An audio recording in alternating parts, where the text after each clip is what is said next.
Bonsoir à tous. Vidéo sur un sujet grave, le bien, le mal, et les leçons données pour des personnes qui font le bien par des personnes spécialistes du mal. D'accord ? C'est pas possible. Voilà, c'est pas possible. Voilà, c'est pas possible de prendre des leçons de personnes qui font du mal et dont on a été obligé de subir vraiment les extravagances au nom du mal, d'accord? Parce que vraiment, on a vu, il y a des tas de gens qui ont vécu ça, c'est-à-dire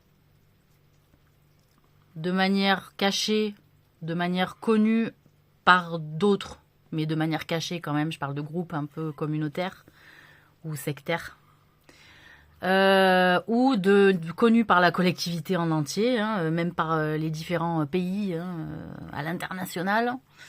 J'ai envie de dire, voilà, il y a des faits, des attitudes extravagantes en fait, tenues par des personnes, des positions, des comportements qui ont été validés, maintenus et non condamnés encore, et qui passent pour, en plus, des donneuses de leçons de la bienséance en société. Voilà, il y a toute une discussion qui a été faite entre le bien, entre le mal.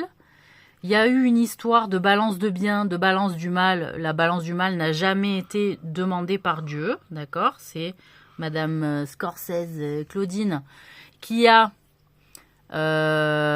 demandé à Dieu d'être une balance de mal. Parce qu'elle trouvait que j'étais la balance du bien et qu'il lui fallait avoir un rôle au même niveau que le mien, mais à l'inverse. Voilà, qu'elle trouvait que pour faire une bonne balance, il fallait qu'il y ait une balance du bien, une balance du mal. Je vous laisse méditer sur cette question. Moi, je l'ai médité, je l'ai coléré aussi, je l'ai vraiment vécu avec beaucoup de choc et beaucoup de douleur, cette vision et ce choix-là qu'elle a fait.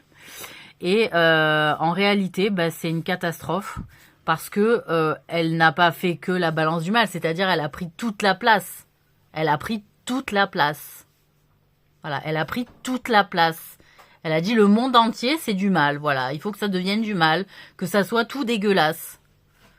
Voilà, et en plus, elle se permet avec son amie Madame Chinchon de donner des leçons de savoir comment se comporter en société, de ce qu'il faut pas dire, de ce qu'il faut dire, etc.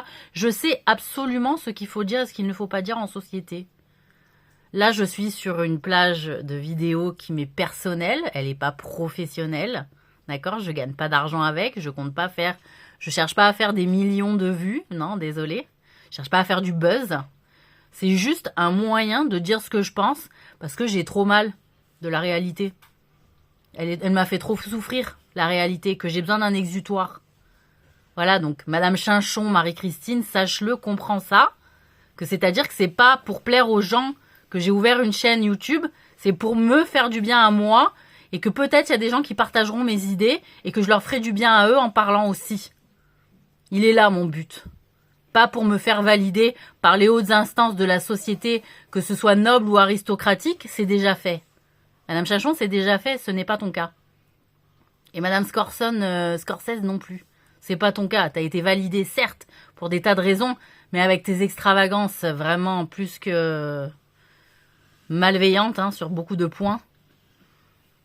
Malheureusement, il y a des gens qui en sont revenus. La balance du mal, ça a ses limites. J'espère. Puisque maintenant, tout le monde a voulu créer l'enfer. Bon, on y arrive. J'espère que la température commence à être bonne. Mais voilà. Donc, il y a une part quand même de moi qui est énervée. Et qui est déçue et qui est en colère. Et que j'estime que non, je n'ai plus de leçons à recevoir. Surtout pas sur ma chaîne YouTube. Je dis comme je veux. Je dis ce que je veux dans la limite de ce que je considère être correct. Et apparemment, globalement, on ne peut jamais plaire à tout le monde. Voilà. Donc, bonne soirée.